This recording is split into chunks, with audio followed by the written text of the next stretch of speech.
And welcome everybody. So I'm going to start out with sharing a story with you about some feedback I received a long time ago. So I was in a role as an industrial engineer, and I'd come from a meeting with a corporate vice president and corporate director. This is a big organization. And my immediate manager pulled me aside. He said, "Hey Sharon, come on into the office. I need to talk to you." And I said, "Oh, okay, Bill, what's going on?" And he goes, "Well, I've been told we need to do something about your laugh." And I said, "What do we need to do about my laugh, Bill? I've got a great laugh. What are you talking about?" And he said, "Well, they think it's a little unprofessional, and so we need to do something about your laugh." And so I said, I said, "Well, you know, Bill, I need to go take a walk and think about that, and then we can talk more about what we need to do about my laugh." And he said, "Okay." So I went and took a walk. And as I was on that walk, I got to thinking about the organization and what did this feedback tell me about the organization, the company culture that I was in. And you know, what did the feedback and the way it was delivered tell me about my manager, Bill, and everything. And so I went back to Bill then, and we continued our conversation and came up with some things about what we needed to do about my laugh. And part of it, I thought, okay, I admit I have some nervous laughter. I can certainly do something with that. I can learn and grow from that and learn to control that laughter more. But then the other part of me thought, these folks take themselves way too seriously. So I set some personal goals to make that director and vice president laugh every single time I ever saw them. And so it worked. You know, for years they drew on me when they needed somebody to liven up the group and to make people laugh. But at the same time, I did learn to control my nervous laughter more and become more effective. So that's something to get you thinking about, what are we doing here today? And what does feedback have to do with the culture you're in? And how does it clarify and exhibit the culture that you're in? So we're going to start out our session here with a short clip from Sean from the Lunch and Learn you did, talking about the growth culture that you are creating here at 1904 Labs. Let's watch this, and then we'll continue on.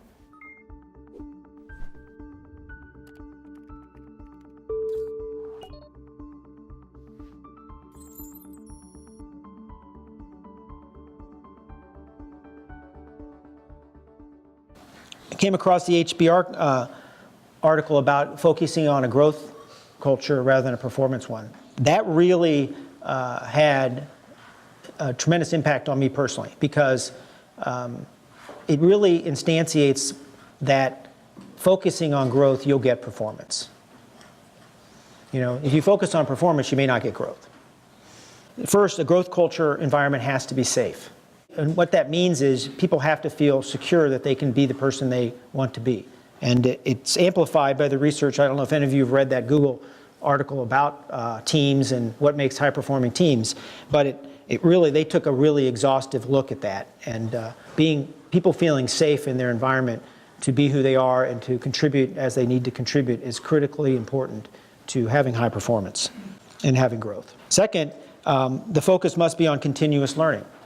And if you think about it, think about our goals or our culture, our beliefs, our goal of hiring innovative, intensely curious people. So you have to have a culture where you focus on learning.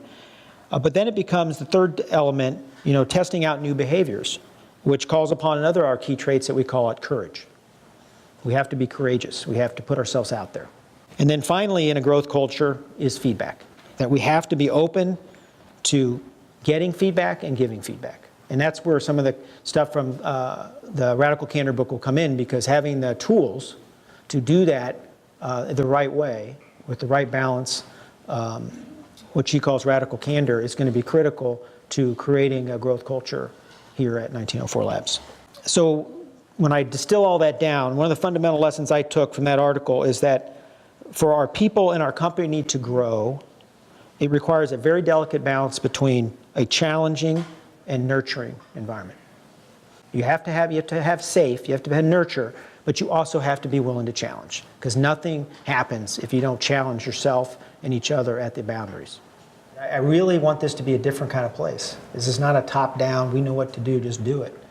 But we are going to encourage a growth culture, and that everybody is growing. If we all are growing, we have no choice but to be a successful company. Because we'll have clients who are saying, wow, you have the most energized workforce, you have the most interesting people we've ever seen, we want to work with you. And then everything will flow from that. So it all starts with encouraging growth at everybody's individually, and the company will take care of itself. So the company that I shared that story with before, they were a very top-down organization.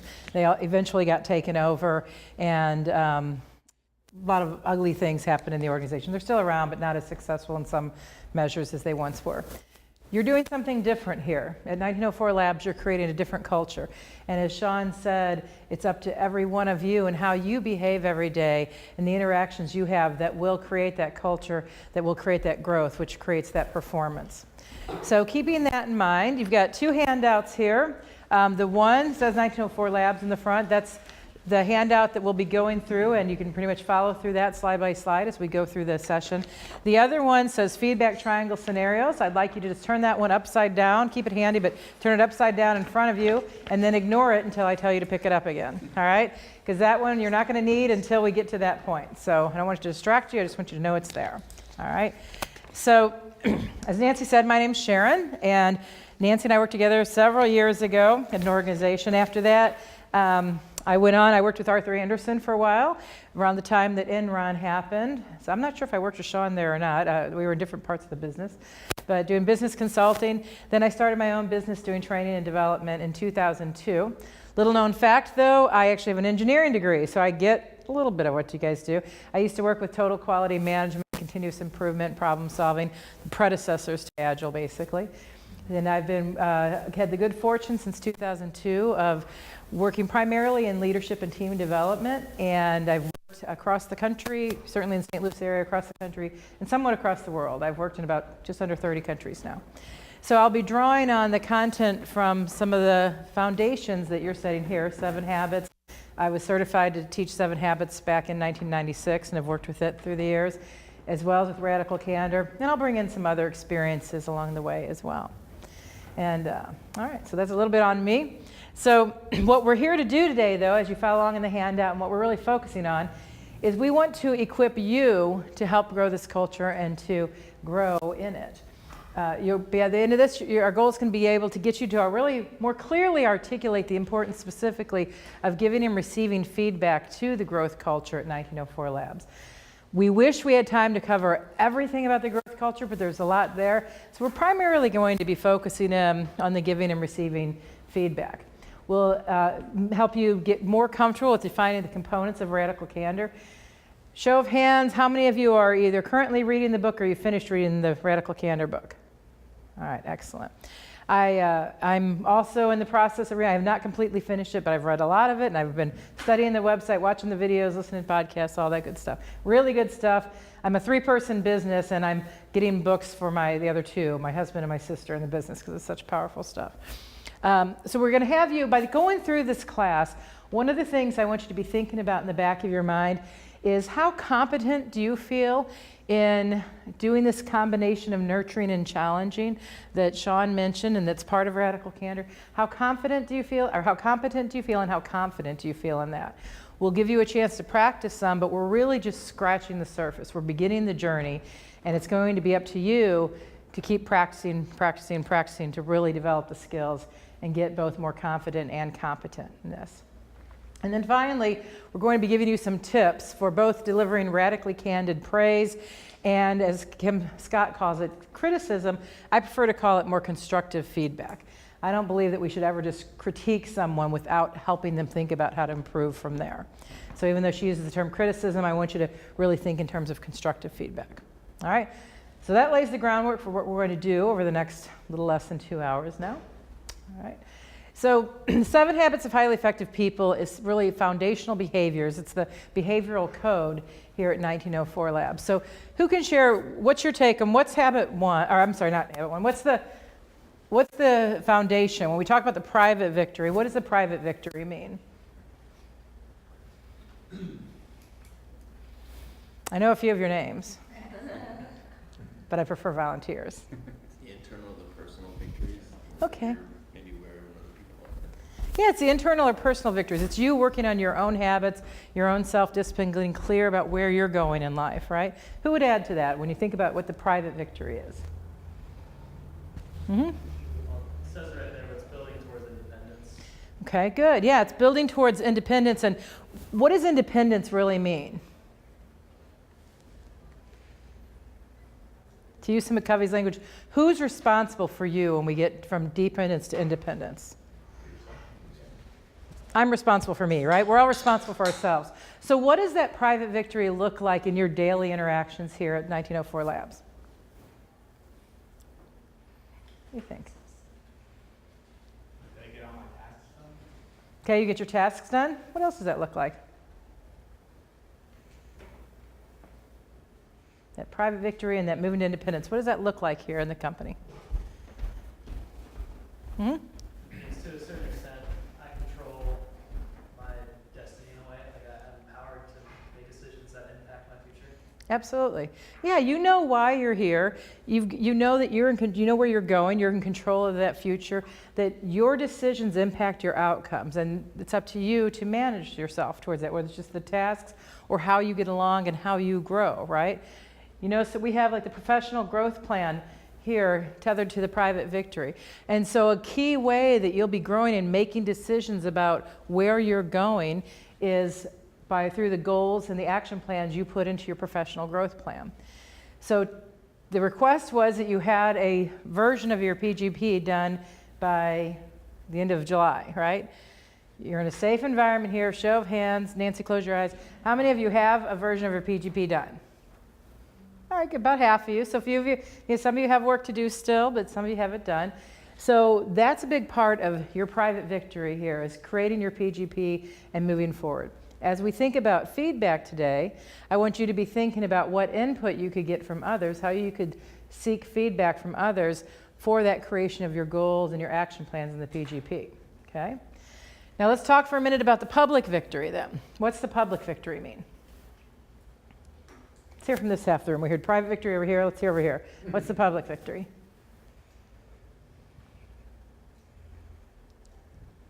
Your success as a group, as a team, together. Okay. Yeah, your success as a group, as a team. You're working together. How are you interacting? You're moving from independence to interdependence. And what does interdependence mean?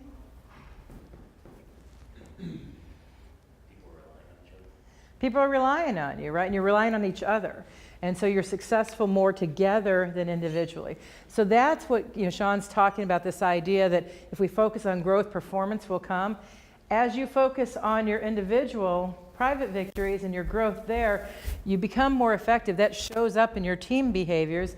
And then as a group, you can be more independent, interdependent, and have more accomplishment and success so that the company grows. Make sense? And how the pieces all fit together? And so with this feedback piece of it then, the feedback, there's an opportunity not only with feedback with your PGP, but in your team behaviors, just your daily interactions with each other. There's going to be opportunities for you to give both praise and constructive feedback to each other. The more you practice it and make that a normal part of how you have conversations with each other, not only are you furthering these habits, but you're furthering that growth cycle. You're accelerating that growth cycle. Okay? So keep thinking about that as we go through the rest of this too. Any thoughts or questions so far? Good. I'm thinking I'm going to have to turn up the volume on you guys because I think we got a little of the after lunch glow going. Yeah. So let's watch, as we think about the PGP part of this then, let's watch Sean talk a little bit about the PGP process.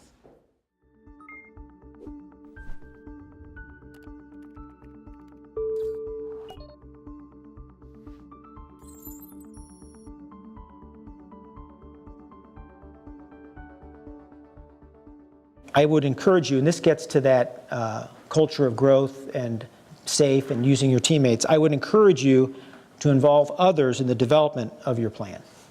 These others could be your current teammates, could be your AEL if you have one, your practice lead, your mentor if you have, the mentoring program was optional, but if you've availed yourself of a mentor or you have a mentor outside 1904 Labs, you can use me, any other resource in the lab, and any mentors, trusted advisors outside of the lab to help you think through what goals you want to commit to over the next 2 years.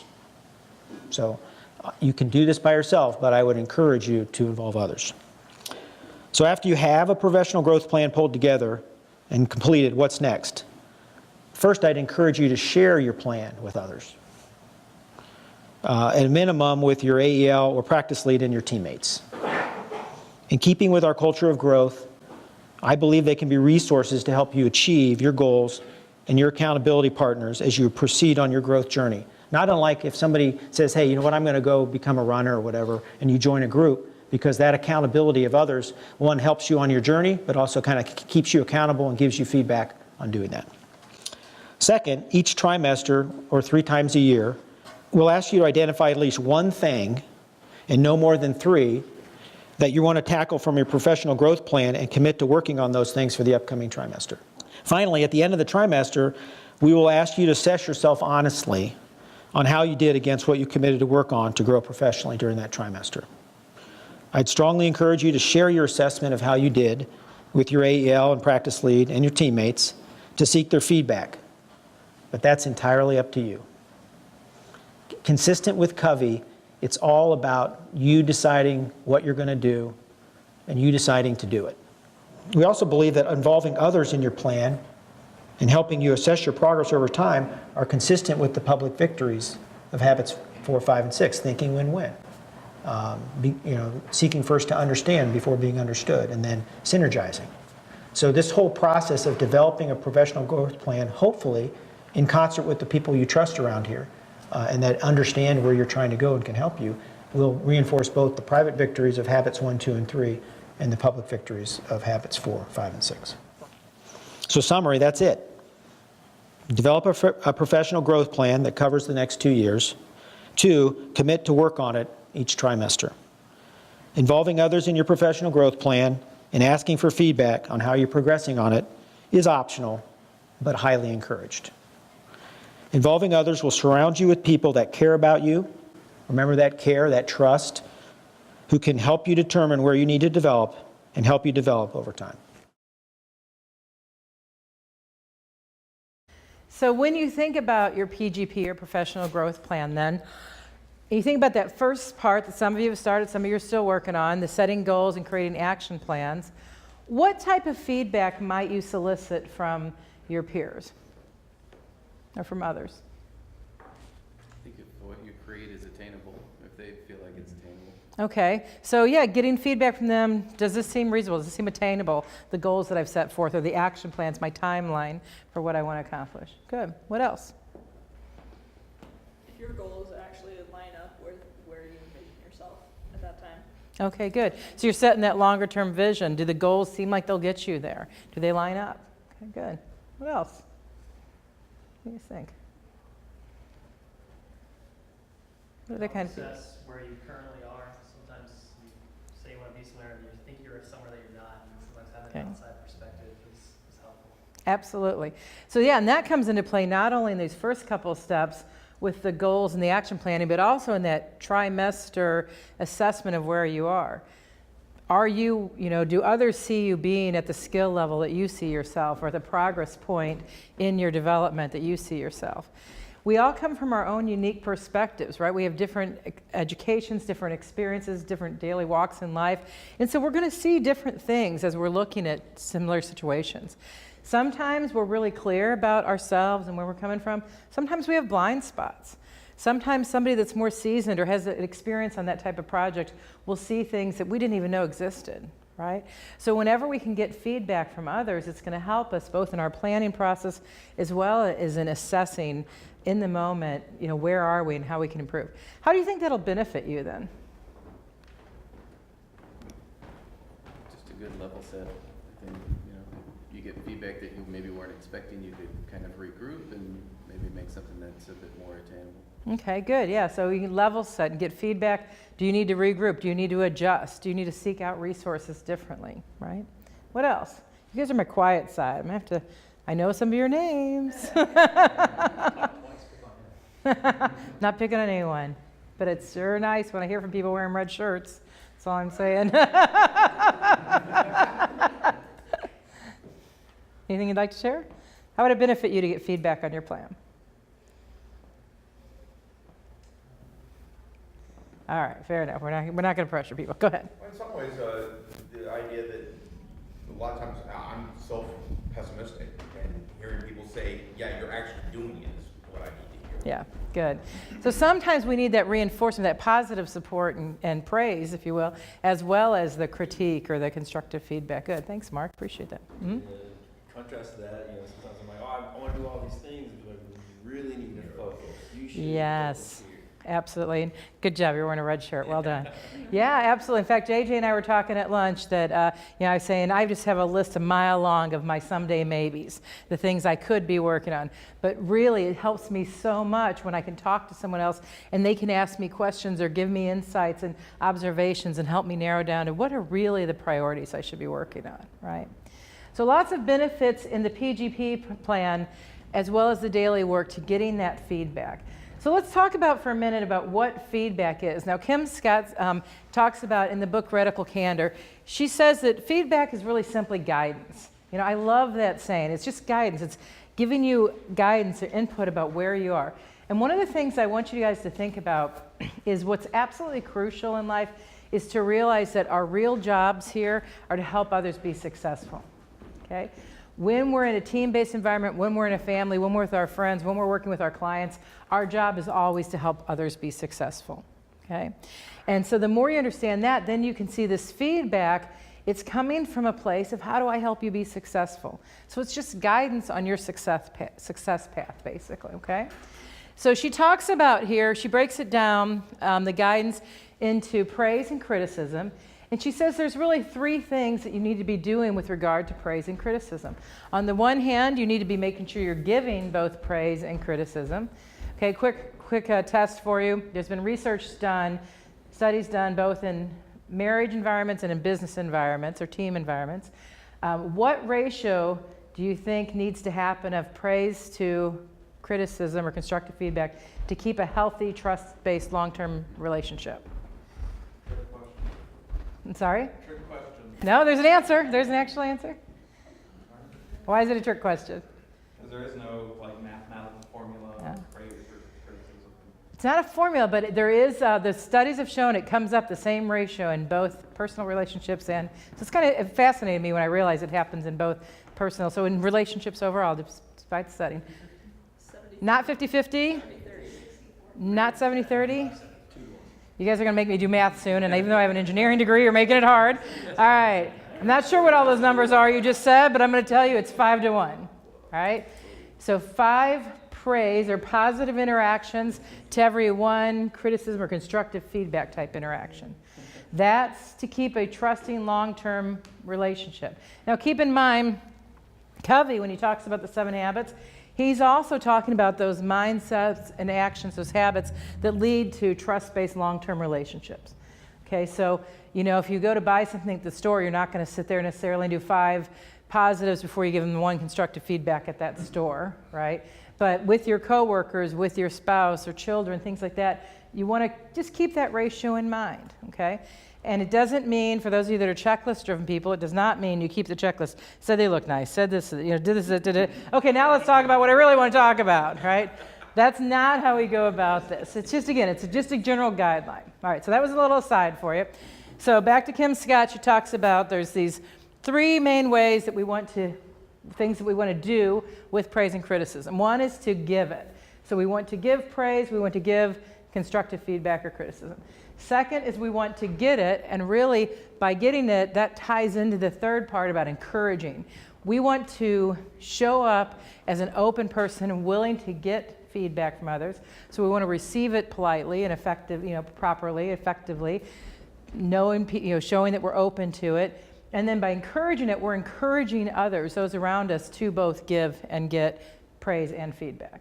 So we want to encourage those we work with, hey, I'd really like your feedback. Anytime you see things that I'm doing well or that I could do differently, please let me know, right? That's encouraging getting feedback. Encouraging giving it. Somebody comes to you and they're talking about something that's frustrating you or frustrating them with somebody else. What is the first thing you say to them? Have you talked to them about it? Right? That's part of encouraging them giving feedback. Have you talked to them about it? How do you think you want to approach them about it? So you're working with them on that. Okay, so those are the 6 pieces there of praise and criticism, give, get, encourage. Quickly put a check mark next to the one of those that you think you do pretty easily, pretty readily comes to you, and a little triangle, a delta on the one that you think you have improvement opportunities on. As soon as you put your check in Delta, stand up. And what I want you to do is I want you to partner up with someone not at your table, so just find someone nearby but not at your table, partner up, and you're going to have a quick discussion with them. So everybody pair up with one other person not at your table. So what you're going to do now with your partner is you will see on page 7 of your handouts, there are 4 different experiences that you may have had in life. You're going to pick one of those to describe that experience to your partner. You don't have to both do the same one. You're each picking one to describe the experience you had to your partner.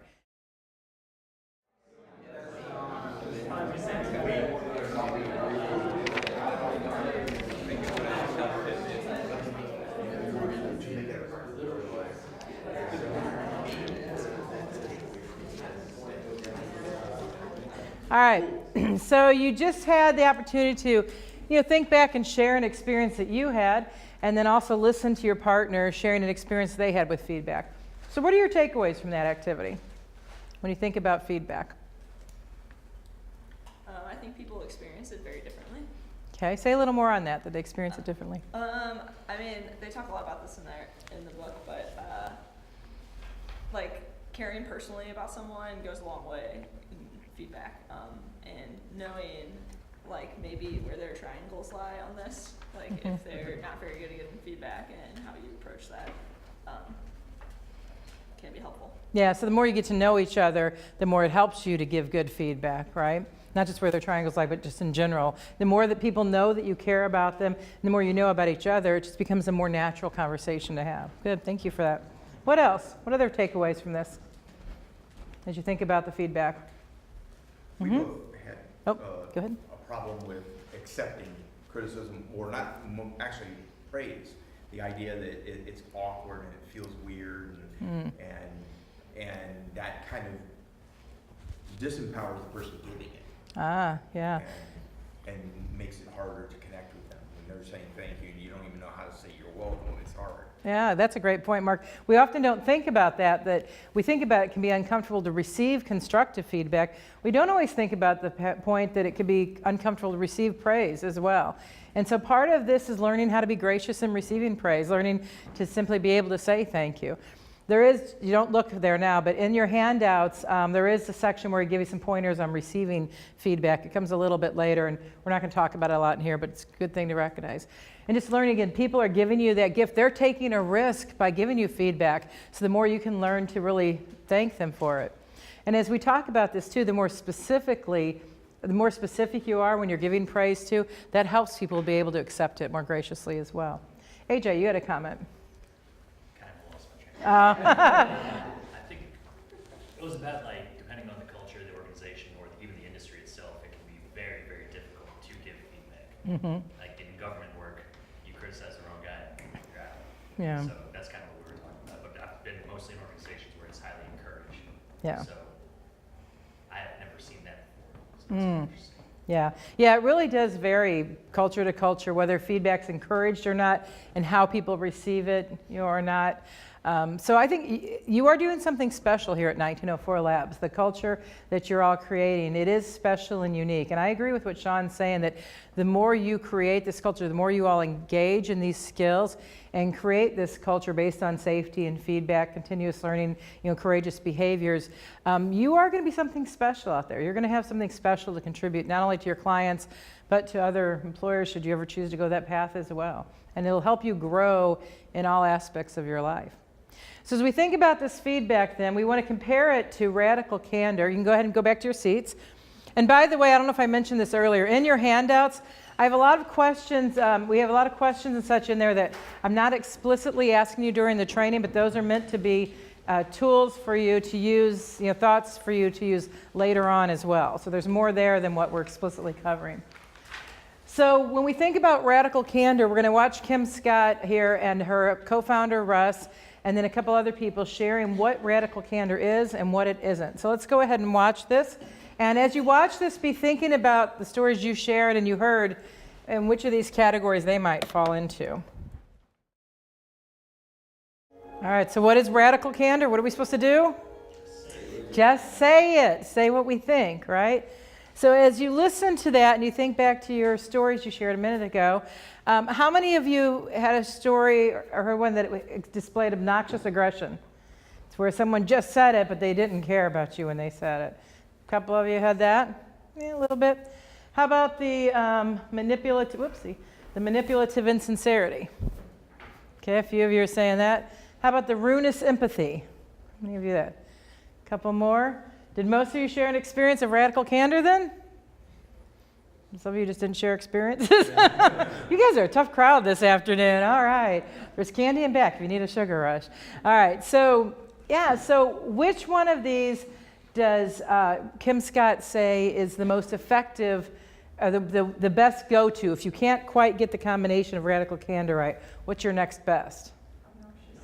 Yeah. Why does she say obnoxious aggression is the next best? Because at least you're still challenging someone and telling them the right thing to do. You're not doing it in a caring way, but at least you're still giving them the right advice. Yeah.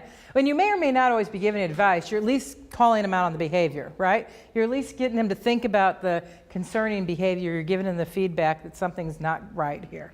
It's So, based on truth at that point. It's still based on truth. yeah, and I think in another video we'll hear her talk about what truth is, but we have different perspectives. So at least it's showing another perspective. It's bringing the situation into light of day more where we can all look at it and examine it a little better. And so we don't want you to go to the obnoxious aggression, but on the other hand, saying what you think, you need to get it out there. Where does she say most people go instead? Ruinous empathy, right? Why do we go to ruinous empathy? What? I'm sorry, say it again. You turtle up. Okay, that's what I was hearing, but I wasn't sure if that's what you were saying. So what do you mean when you say turtle up? Kind of keep to yourself in the show. Okay. Yeah, you're just it's safe in here. I'm just gonna stay in here. I'm gonna do my own thing, mind my own business, hope nobody runs over me. All right, that's probably what most turtles are thinking in the middle of the road. Sorry? Yeah, we don't want to offend them. Yeah, what else keeps us from sharing what we really think? We don't want to offend them. Why else do we not go there? Why else do we not say what we think and challenge directly? What do you think? Easy. It's easy. Why is it easy? You really don't do anything like that. I mean, you're not getting yourself involved. You're not having any blame you receive. Just kind of, but yeah, I mean, technically you are, 'cause you're allowing it to Yeah. fester, but it's just on surface it feels easier. It feels easy on surface. I love that you said that. What's your name? Chad. Chad. Thank you for that, Chad. It feels easy on surface. Hey, this is low risk. I don't have to say anything. This is their problem. This is their game. Let them play out. No risk, no reward, no risk, no pain, right? But is that true? If we're on a team and we're seeing someone that's engaging in a behavior that's not effective, not helpful, that's hurting them, who else might it be hurting? The team and the client and the project and all of that, right? So while it feels low risk and safe, when we don't say anything, it's one of the most dangerous things we can do. What did I say earlier your job is in life? Help others succeed. To help others succeed, exactly. Thank you. I feel like I should be throwing you candy. She's listening, yay. So yeah, it's our job to help each other be successful. And so when we're sitting there and we're being safe, we're not willing to take the risk, we're turtling up, who are we thinking about? We're thinking about us. That's the only one we're thinking about, right? What are we doing for everybody, for them? Nothing, or we're letting them fail. Basically, instead of helping them be successful, we're helping them be on the fast track to failure, right? When we don't say anything. When we, and again, that could be praise or it could be constructive criticism. If we don't get praise, some of us are just going to keep working, but what's going to happen as we keep working? What might our mindset go to? What you should have said. What you should have said, okay? Yeah, like you might think that if you don't give praise to somebody else. Is that what you mean? Right. Yeah, but if you're the person that's never getting any praise, so let me rephrase. If you're the person never getting any praise, what might you start thinking? My contribution doesn't matter. Nobody even notices what I do on it. And that's the message we send to people when we give them feedback, or if we don't give them feedback, is you just don't matter, right? So we need to give that feedback. And we want to do it in a way that demonstrates the caring personally and the challenging directly. So what does that look like then, to do care personally and challenge directly? A couple pieces that Kim Scott talks about, the idea of making it contextualized, specific, and personal. All right, so she also refers to then, when you keep in mind those pieces, contextualized, specific, and personal, she talks about the SBI framework, or Situation Behavior Impact, which the Center for Creative Leadership created. So what do you think we mean when we say, well, when you think about the SBI framework, we're talking in terms of using those three pieces when you're giving the feedback. So what does that sound like to you? Like what would you include, or what would it sound like if you were giving a situation? What does that mean? When and what was happening. When and what was happening. Write that down. When and what was happening. It's an excellent way to put it. When and what was happening equals situation. That's the context. Mm-hmm.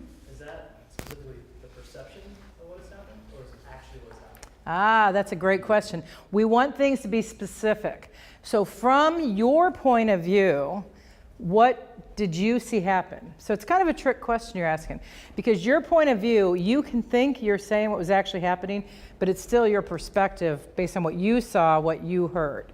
So the trick here, though, I love you bringing that up. The trick here is you're trying to be as specific as possible, like get to the point, like this videotape that JJ's making of me right now. You want to feed back that context, that specific situation, the situation and the behavior. You want to feed it back to the best of your ability, just like that videotape's recording me right now. Exactly what you see, exactly what did you hear. Now, without judgment, without interpretation, okay? Does that help with that? Okay, so that's our context, is our situation. The behavior then is what they did, or as someone brought up in the last session, sometimes it's what they didn't do. Their behavior is they're not following through on something, they're not providing what they're supposed to, they're not meeting the deadline, whatever it might be. So the behavior may be what you observed, or, it's what you observed, what happened, but it's not always the actual action, if that makes sense, okay? But you're trying to be as specific and data-driven as possible. Like, you guys work with data a lot.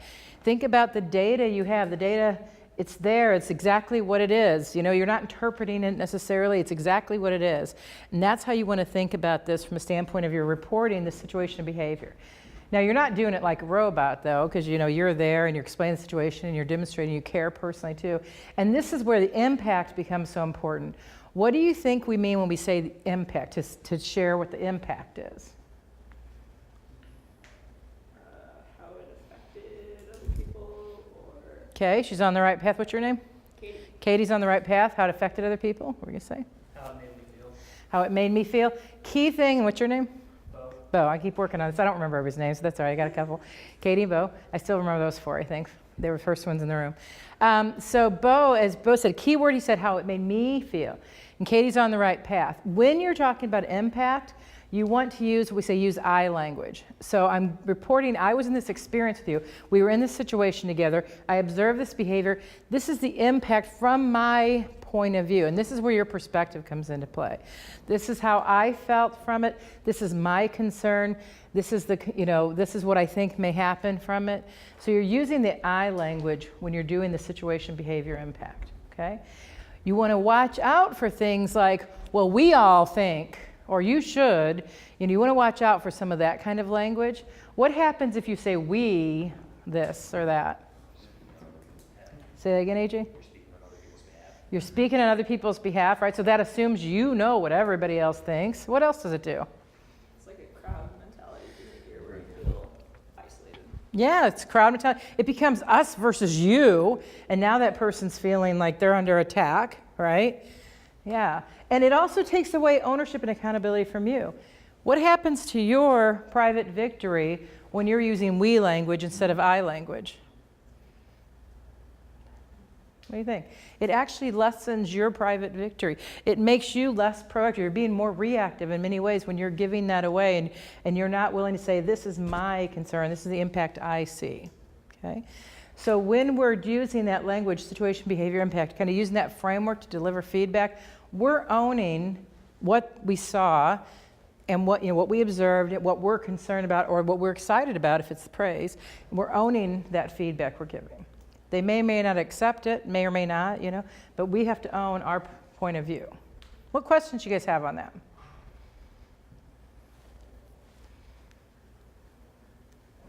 Thumbs up if it makes sense. Thumbs down if you're like, oh, this is all hooey. You gotta watch carefully for thumbs down. All right, everybody's good. All right, so we're gonna practice some more with this then. What I want you to do is this is on page 10. There's a chance for you to put some thoughts down using that situation behavior impact framework. Put some thoughts down about real life situations, could be work or personal, but real life situations where you have the opportunity right now to give feedback. One praise and one constructive feedback or criticism.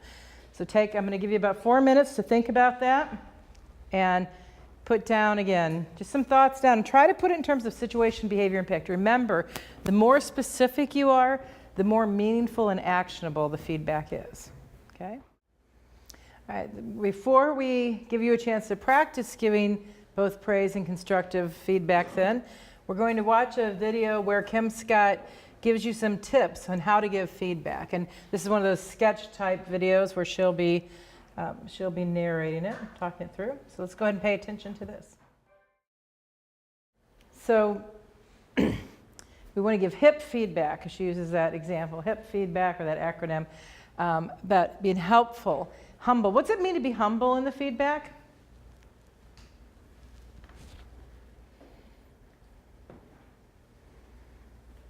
Well, not saying I think this and as if your opinion is the only one that matters. Yeah, that's the key part. It's humble. One of the best definitions of humility I ever heard is not thinking less of yourself, but thinking of yourself less often. And so being humble means you're not coming across like I've got all the right answers. It really ties to what she was saying about not telling someone, I'm going to tell you the truth. But what did she say instead? Why don't you want to tell someone the truth? Because that implies that that's absolute. That implies that there is the absolute truth. And the fact is, when it comes to human interactions, there typically is no absolute truth. The truth lies somewhere between me and you. Where our two perspectives meet is the truth. But instead, we're sharing our perspective, and that's where she's bringing that candor as a gift. So tying into being humble, it's a matter of, this is my perspective. I'd love to hear your perspective. We're bringing in habit 5 a lot of times. Habit 5 is crucial to developing this relationship of trust. She talks about watering in the seeds of trust through those radical candor moments.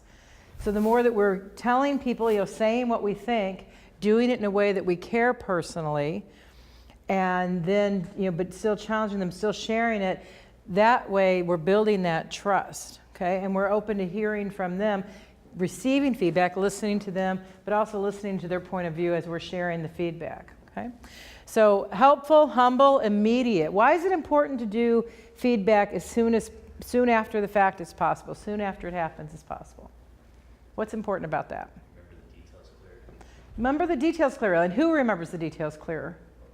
You both do, right? It's a lot easier to talk about what happened in the meeting this morning or yesterday from a factual standpoint, as opposed to, remember 3 months ago when we had that meeting with client XYZ? No, I don't remember what I ate yesterday, much less 3 weeks ago, right? What happened 3 weeks ago.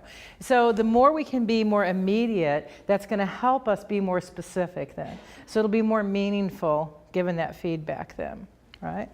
And then she talks about immediate in person whenever possible. Sometimes we work virtually. I have to give feedback to people virtually a lot. My sister works virtually for me. I work with clients virtually. I do coaching virtually.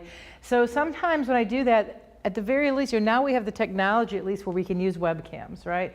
Why is it important that we want to see their faces? Gauge their reaction. Yeah, to gauge the reactions. She said that, it doesn't happen, it's not important what comes out of our mouth, it's important what happens at their ears.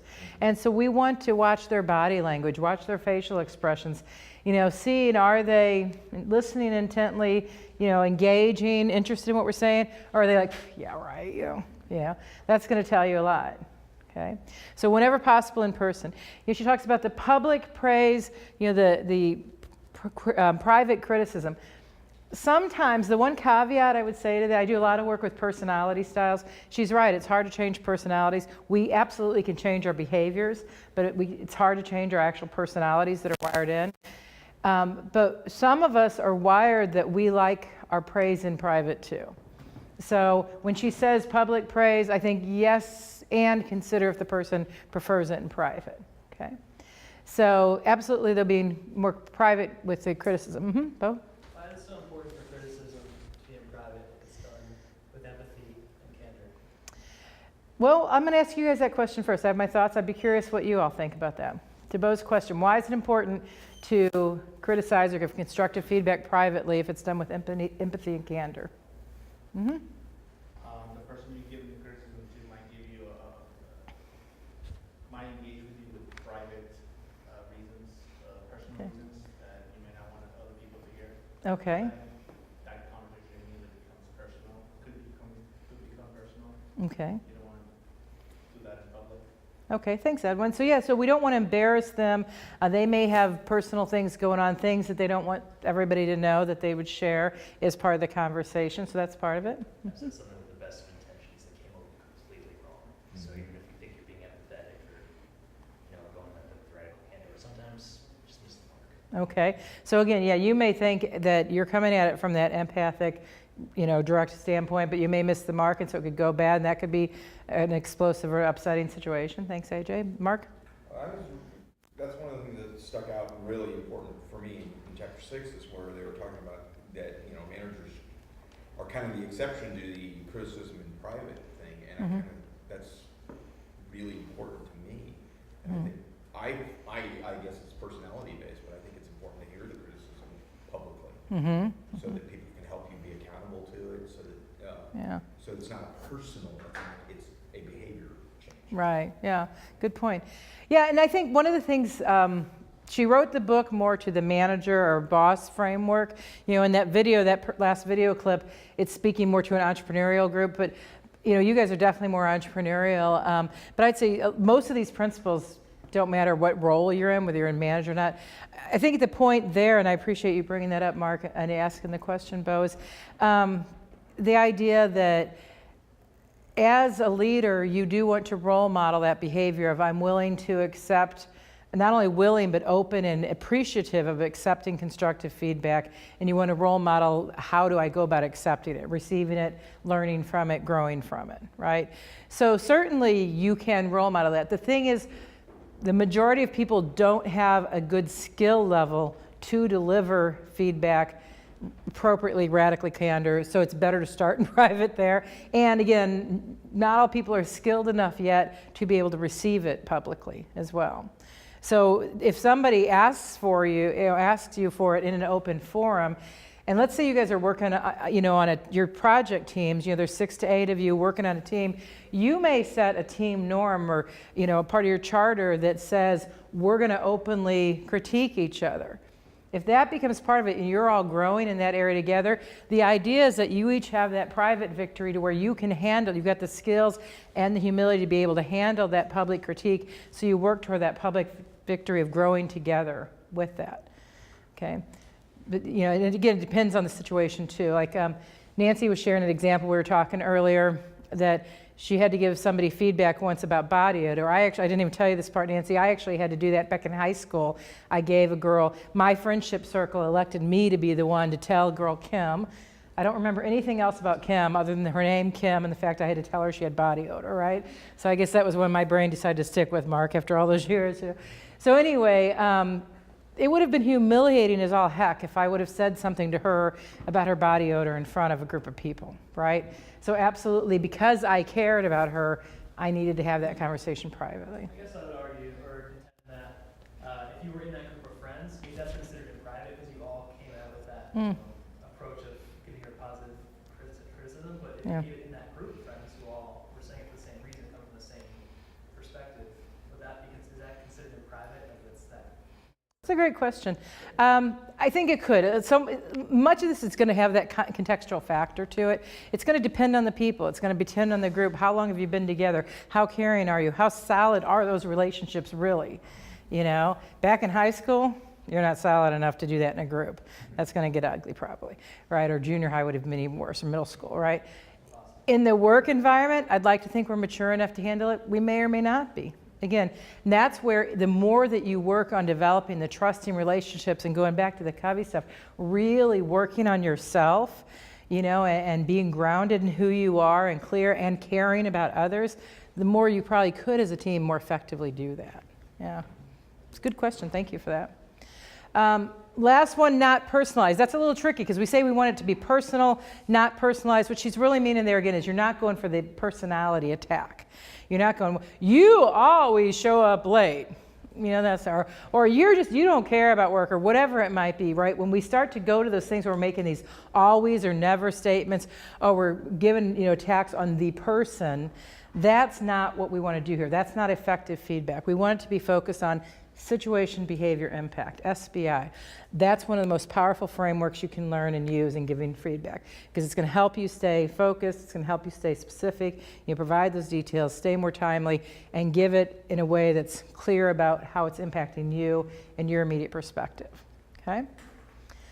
So with that, I keep forgetting this. So one other thing, she has this section here, these arrows going on this, and it's on the wall down there if you can't see it as well on the screen. The idea, she mentions this fact that you want to keep, and she mentioned in the video, about the idea of you want to be specific, clear, kind, and sincere. So basically, if you keep those 4 factors in mind when you're thinking about what radical candor is, that helps you with a guide if you realize you're not doing all 4 of those. So for example, if you're coming at something from ruinous empathy, where you're being, you know, you're caring, but you're not being direct, the idea there is you need to be more specific and more clear, right? On the other hand, if you're coming at something from obnoxious aggression, then that's when you need to be more kind and more sincere, right? So it's kind of like which of those 4 dials, if you think of those as 4 dials, the kindness, the sincerity, clarity, and specificity, which of those dials do you need to turn up to get to the right balance so that it's radical candor, okay? And so that you're demonstrating that you care personally as you challenge directly or address directly, okay? So with that, we're going to practice positive feedback here for a minute. So with positive feedback, I need 3 volunteers to stand up, and you're going to share your positive feedback to me as if I'm the one you're giving it to, okay? So as if I'm the person, I'll pretend to be the person that you're thinking of for your praise there, and you're going to deliver it, and the rest of the people are going to assess then how are you doing with the SBI. Just stand up if you want to be one of my 3 volunteers. Yesterday during workshop, you did a great job focusing our priorities during planning. In turn, that helped us make sure that we didn't have a haphazard approach, and even if we didn't get a lot done, we were able to focus on priorities and understanding what our challenges were because of it. All right, so how do you do? What was the situation? The workshop yesterday, what was the behavior? Help you focus on the priorities. What was the impact? Got the workshop done. Got the workshop done, yeah. Yeah, the one additional feedback I would give you on that, Doc, I had to think of your name for it, Doc, is that at the end, when you got to impact, you actually started layering in multiple impacts, and then you started kind of wandering a little bit.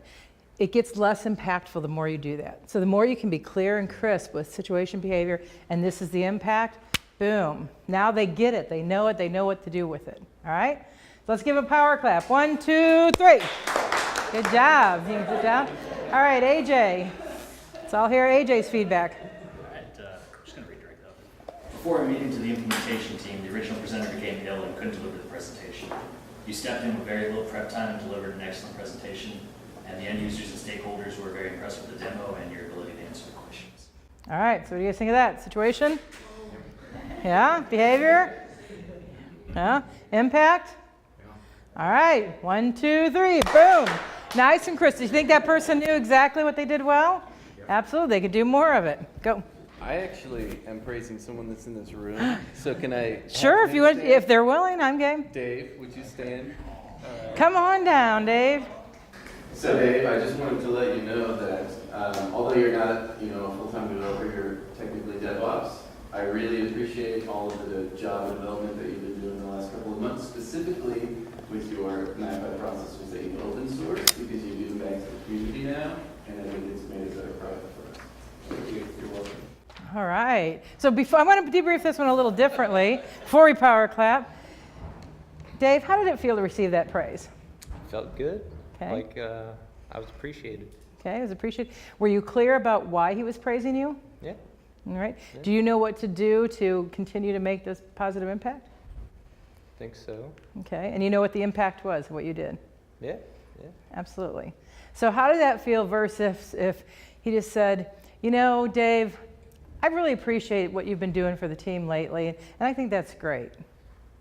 It's not very specific, but it feels good, but it's not specific. I don't get anything out of it. Yeah, you don't get anything out of it. Exactly. You might get warm fuzzies, but you want to get warm fuzzies with, I know what to do with this, right? So again, power clap for both of these guys. So we do two. Boom, boom. All right, thanks guys. Appreciate it. All right, so how are you feeling about situation, behavior, impact when it comes to praise? Feeling pretty good about it? What questions do you have about that? Going once, going twice. Yes, ma'am. One thing that stuck out to me in the book about this topic was giving as much thought to your praise as you need to for your criticisms.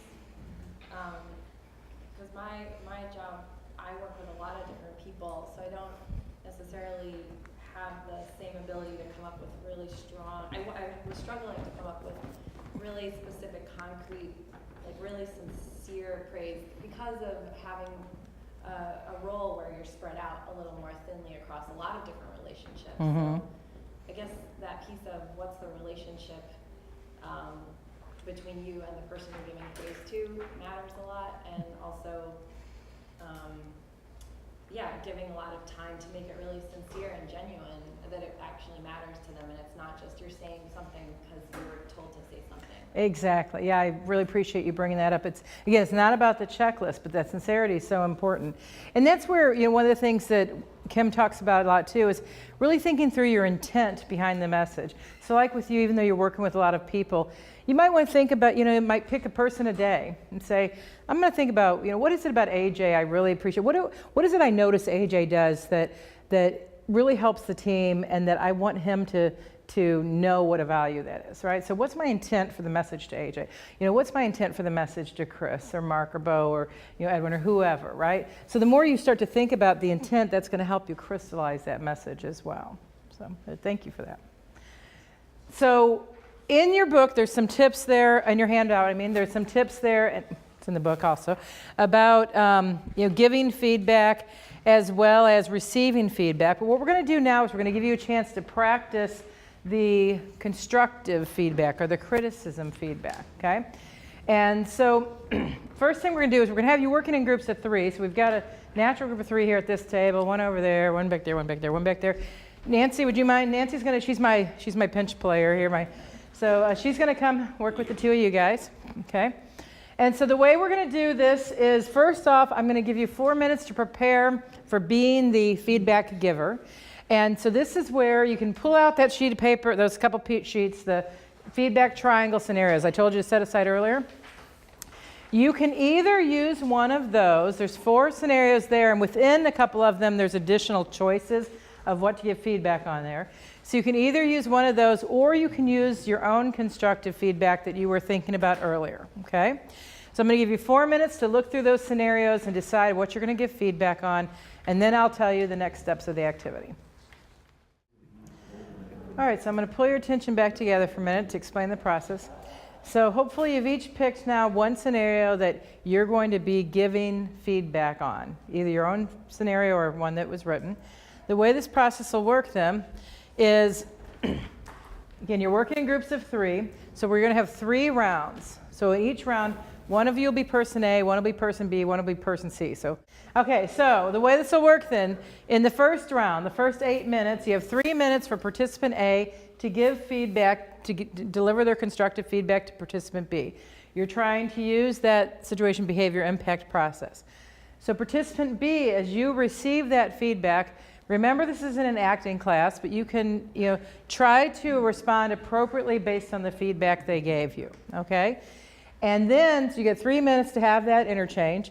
Then the next 5 minutes, and this is important to use this time, you're going to all then talk about first the observer, so participant C is the observer. The observer, and so C and B, you're going to give feedback to participant A about how did they do giving feedback using the SBI. Kind of like we did with the praise feedback, okay?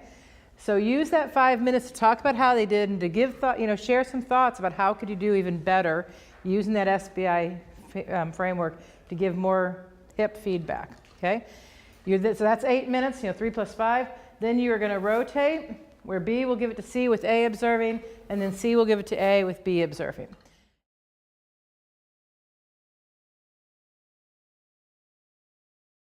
Okay, yeah, I'm going to do this number 3 situation role play. So then you would present to him and I would give feedback to you. Okay, so you're going to be Johnny, okay? And you're the new hire who just isn't doing the job very well, okay? So I'm going to have to give you some feedback. Okay, Johnny, we were all very excited to have you join the team. And over the past 6 months, I'm sorry to say, we haven't seen any progress in your ability to get the job done on time. Okay? We love having you on the team. We all think you're a great person, and I want to see you stay in this position. But I'm here to tell you today, if you cannot start meeting the goals and the deadlines that we set, we're going to have to let you go. Okay? I'm not saying this to scare you. I'm actually saying this because I want to help you get to the point where you can help us achieve our goals as a team. This is about the survival of our company. So I need to see you come up with a plan that's going to help you stay on track for each project that we have. Next week, we have 2 things that absolutely need to be done, and they're on your calendar. I've already briefed you on those. By the end of today, I would like you to come up with a specific plan, day by day, telling me what you're going to do to achieve those goals. And at the end of each day, just show me that you've met the points on your plan. Do you think you can do that? Yeah, absolutely. Yeah, but I'm really surprised it's only after 6 months, to be honest. So yeah, I'm very glad here you even lay down all these specific 2 things we need to get down in next week, right? Am I right? Next week or next 2 weeks? Next 2 weeks. Yeah, next week. So yeah, definitely, yeah, I will come out with a plan for that. Yeah, and let's just the next week get all the things done. Thank you for your feedback. Okay, you're welcome. Yeah. So I think it was good. It took you a little bit to get to what you specifically was the ask for him, but I think you led into it well. That you liked having him on the team. At first, it was a little bit like we liked having you on the team. And if you don't ship up, you're going to ship out. So it kind of was like a little negative at first, but it was like you can save yourself if you turn these things around. And here's how you can turn yourself around. And it seemed like you understood. Here's the asks.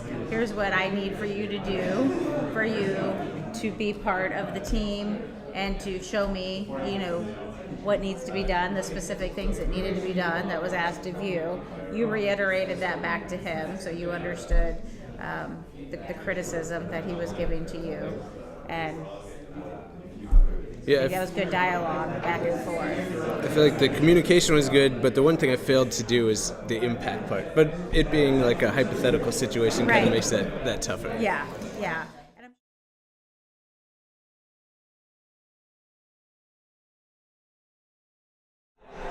I'd like to start with apologizing by saying that you talk too much.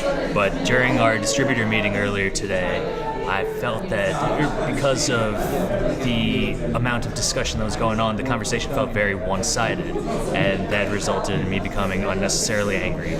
Once again, I do apologize, but if we could have a more balanced conversation, I feel like it would be a more fruitful discussion moving forward. Does that make sense? Yeah, I think you might be right. I was a little aggressive going in there. I think I pushed my viewpoints a little too hard on you there, and Yeah, you're right. You know, I talk too much. I extend you the same courtesy. If I'm talking too much, please let me know. All right.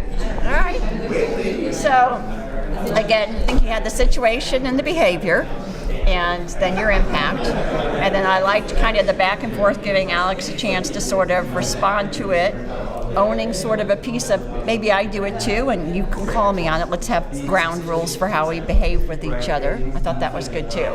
So that you show that openness to getting the feedback the same way that you're willing to share it out with them.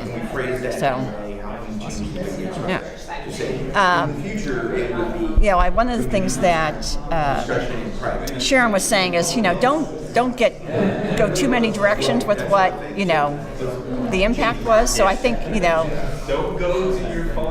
in this case, since you're negotiating on something, I think you could talk about it both from the relationship side as well as the actual product side or whatever it was, and try to do both of them.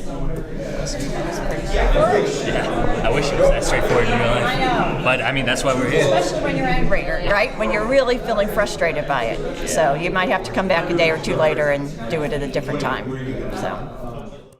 All right, so what do you think, what was that experience like for you? It's good. Even like. Go ahead, Chris. What I do you was say? going to say, even in like this type of situation, it was still a little bit more difficult than I thought it would be. Like I found myself stumbling over words, just because I think that in the back of my mind I wanted to speak to them like I would speak to a team member, and it just wasn't appropriate. So I'm trying to like figure out what words were good for this particular situation. Okay, so it was one of the scenarios that were kind of made up? I had a real life scenario Okay. that we went through. But it wasn't a team member, so, okay. Right. Okay, got it. Yeah, so trying to find the right words. Sometimes, we may struggle a little with trying to find the right words. Don't put too much pressure on yourself. That's where, if you have the right intent, that'll override the words you use every time. People will know that you're on the right path, right? I heard somebody say it was educational. Who said that? What are your thoughts on how is it educational? Well, I mean, so when I was listening, now I'm thinking with the SBI in mind, you're kind of listening for all of those points. And then when I was giving my feedback, it helped to hear their comments on, hey, you weren't specific enough, or you didn't say this enough. And so I'm like, oh my gosh, that's actually is something that I know now, that you take back and you'll continue to work on. Excellent. Keep in mind. Yeah, good. That's exactly what we want to have. So thank you for that. Mm-hmm. These are really familiar scenarios. Yeah. Yes. Yeah. Good job, Nancy. She was in charge of that. Good. Yeah. Yeah. But there's some familiar ones to our daily lives too, right? Yeah. So were they hard to do, easy to do? Just. The acting was fun, maybe a little harder on the acting, but. Yeah. Yeah. clear enough. Yeah. Mm-hmm. I was going to say maybe next time I should pair it with somebody I know so well, because he picked a custom scenario where he was arguing against his wife. Mm-hmm. And it was really hard keeping a straight face on that. A little hard to, yeah. Yeah. Well, yeah, that's one of the risks of sitting next to your buddies when you or with your team, right? Mm-hmm. Bo? One question we had was about after you deliver the criticism, that balance between leaving an avenue for, what did you try to phrase it? Remedy. An avenue Remedy. for self-remedy, Mm-hmm. or like offering a specific solution. And how do you try to direct them to a solution that you think is the right one without, still giving them the freedom to choose what is best and how Yeah. to fix it? One of the best ways, the simple answer is one of the best ways to just say, would you like my thoughts on how to handle that? So you ask for permission. That's a real simple way to do it. Now, the more complex answer is, it's going to vary depending on the relationship you have, depending on what the feedback is you're given, the overall situation. As a general rule of thumb, the more that people come up with their own solutions, the more buy-in and ownership they'll have of it, okay? So, if there's just a lot more acceptance in a situation, ask versus tell. So the more that you're told to do something, the more you start getting psychological resistance to it, okay? So yeah, but that's where it's really helpful just to say, when you're given the feedback, depending on the response, you might say, would you like my thoughts on that? Or would you like to know how I'd approach it? Or would you like for me to help you brainstorm how to handle it? So there's different things like that. If you go right into tell, then they're going to have a lot more likelihood of starting shooting down all your ideas and telling you why all those things won't work. And that's where it goes bad then. Mm-hmm. Mm-hmm, Mark? Is it a good practice to state what impact you want when you ask that kind of question? You know, if I'm looking for their solution to a specific need, do I state that need and then ask how would they deal with it, or is that too leading? Give me a specific example. Well, so I did scenario 3, and I was asking, trying to ask Newton, as I call him, that we needed more of his input, and I asked, how do we enable you to give more input to these situations? Is there anything we can do to make it obvious to you that we want your input? Mm-hmm. I was kind of using that as stating the impact. We need more out of you. Okay. So every once in a while, I have bumper cars of thoughts where a bunch of things just have a big collision. So that's what just happened. You guys just all witnessed a bumper car of thought. Okay, so there's a few pieces to what you just asked, Mark. First off, let's separate the idea.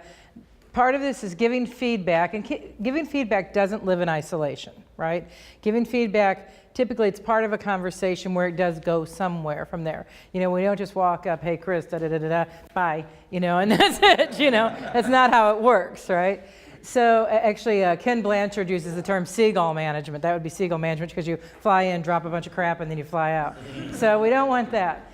But so in that, though, isolate, there's the giving feedback portion, and then there's the problem-solving portion, okay? And that problem-solving portion is where we're making decisions, or we're solving what's the change we're looking for. So with that, with feedback, you're being very specific, clear, you know, using the HIP approach. You know, in this situation, you're being very specific, and that's key, you know, specific, sincere, kind, clear about this was the situation, this is the behavior I observed, this is the impact it had. So for example, you know, Mark, when we were in the meeting yesterday with the client, I observed you didn't make a comment at all the entire time, and that was, we missed out on your valuable expertise by you doing that, and I believe it hurt the meeting, okay? So now I've said situation, behavior, impact. Now that's one piece of this. Now where we go from there is there's another piece, so you might expand on that. So now if you expand, the thing is, Mark, you bring unique expertise that none of the rest of us have. And so we really need you to speak up more often. Okay, so you're expanding a little bit on that feedback and that impact. And now you say, so how do you think we can make that happen? Now you're almost shifting into more, it's the problem solving. You want to use more of a coaching or questioning approach typically that you're going to get better results there. Now, there are situations where you need to be more directive. It's a little harder. I'll be just real transparent with you all. You know, Nancy and I have just started working together on this project. I don't know your organization all that well. What I know about your organization so far is that it's a pretty non-directive organization, right? And so I'm at a loss right now to think of a really good example of when you might be directive.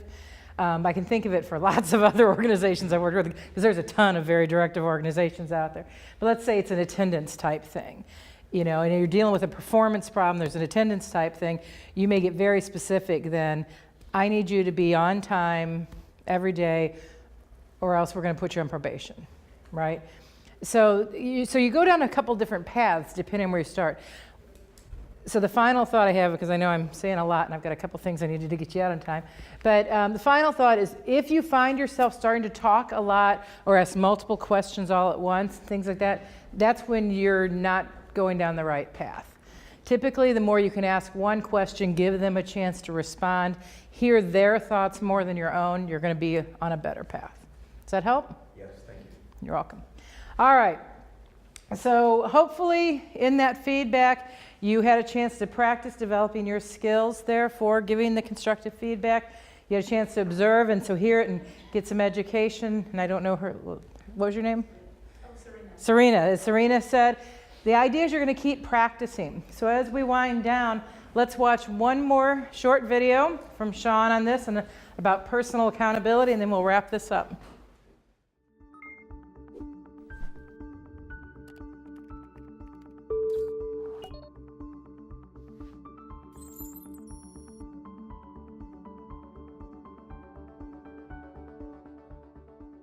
The person holding you accountable is you. Because that, in all the research we've done, it has to be intrinsic. It has to come from you. And that's at the heart. If you think about habit 1 in Covey, be proactive. It has to come from a decision you make that you want to grow. And we've said in our core beliefs that we want to be a group of people that are curious and intensely curious and committed to learning. And so it should be natural that we're doing this. So who is it up to? You, right? Your own private victory, it's up to you. And when it comes down to it with radical candor, what are you doing? You're saying what you think. Just say it, right? Saying what you think. So we had some tips for you in your handouts about remembering how to use radical candor. And just remember, as we do this, you've got the opportunity to use the radical candor, both praise and constructive feedback, in your daily team interactions, as well as with your PGPs, right? About half of you, when I asked 2 hours ago, about half of you said you've developed your PGPs. The other half of you, those half, you still can refine that more, solicit input for refining it. The other half, if you haven't done it yet, now's a great chance to get started, soliciting input, getting feedback as you work on developing your goals and action plans. And then at that trimester, every trimester, getting feedback from each other on the PGPs. But keep in mind, to develop this culture, as you work on developing the culture, the radical candor is watering in the seeds of trust. It's creating that safe environment. You're doing that, you're exhibiting continuous learning as you continue to get input for your learning and growth. You're using courageous behaviors both in receiving feedback and giving feedback. And so that's really that final one, is you're developing that culture that's going to keep helping you guys grow. The more you grow, the more it'll drive performance, the more it'll drive success for you and the company. So with that, thank you very much.